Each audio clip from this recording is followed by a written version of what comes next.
ஒரு வருஷம் லீவுன்னு சொல்லிட்டீங்கல்ல நீங்கள் மெட்டர்னிட்டி லீவு, அப்போ எல்லா டெலிவரிக்குமே ஒரு வருஷம் லீவு கொடுக்கணும். டெலிவரின்னு வந்தால் அது முதல் டெலிவரியா, ரெண்டாவது டெலிவரியா, மூணாவது டெலிவரியா, அந்த பிரசவம் சம்மந்தப்பட்ட எல்லா அம்சங்களும் ஐடென்டிக்கல் தானே.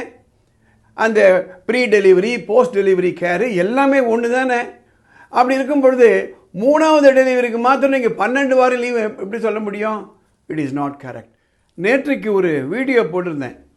மெட்டர்னிட்டி பெனிஃபிட் ஆக்ட், அதில் வரக்கூடிய பேறுகால விடுப்பு மெட்டர்னிட்டி லீவ் 3வது டெலிவரிக்கு குறைக்கக்கூடாது என்று சென்னை ஹைகோர்ட் ஜட்ஜ்மெண்ட் பற்றி பேசியிருந்தேன். அதனுடைய தொடர்ச்சியாக இதை போடுறேன். இந்த கேஸ் எப்படி வந்துச்சு அப்படின்னா, அண்மையில் தமிழ்நாடு கவர்மெண்ட்டு ஒரு ஃபெசிலிட்டி கொண்டு வராங்க.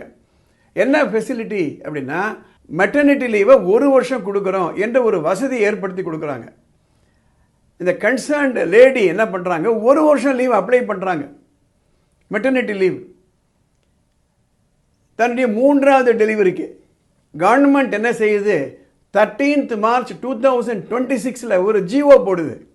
அந்த ஜிஓ பிரகாரம் 3வது டெலிவரிக்கு 12 வாரம் தான் மெட்டர்னிட்டி லீவு அப்படின்னு ஜிஓ போடுது.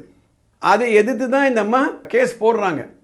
ஹைகோர்ட் என்ன சொல்லுது, ஒரு வருஷம் லீவுன்னு சொல்லிட்டீங்கல்ல நீங்கள் மெட்டர்னிட்டி லீவு, அப்போ எல்லா டெலிவரிக்குமே ஒரு வருஷம் லீவு கொடுக்கணும். டெலிவரின்னு வந்தால் அது முதல் டெலிவரியா, ரெண்டாவது டெலிவரியா, மூணாவது டெலிவரியா, அந்த பிரசவம் சம்மந்தப்பட்ட எல்லா அம்சங்களும் ஐடென்டிக்கல் தானே.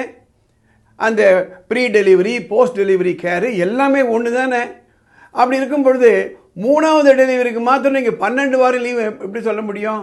It is not correct. அதனால் அவங்களுக்கும் ஒரு வருஷம் லீவு நீங்கள் கொடுத்தாக்கணும், 3வது டெலிவரியாக இருந்தால் கூட. இந்த கேப் அந்த பதிவில் இல்லை, அதனால் இந்த பதிவு நான் போடுறேன். இது போன்ற பதிவுகள் எல்லாருக்கும் நீங்கள் அர்ப்பணம்னா ஒன்றுமே இல்லை, இந்த கமெண்ட் பாக்ஸில் போய்ட்டு கமெண்ட் பண்ணுங்கள். அப்போ பல பேர்களுக்கு போய் சேரும்.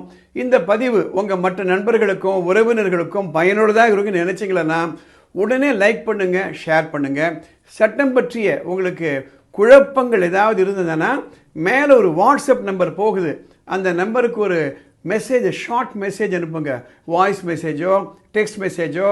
அதை படிச்சுட்டு அடுத்து வரக்கூடிய எபிசோடில் அதை கவர் பண்ணுறேன். இந்த சேனலுக்கு சப்ஸ்கிரைப் பண்ணுங்கள்.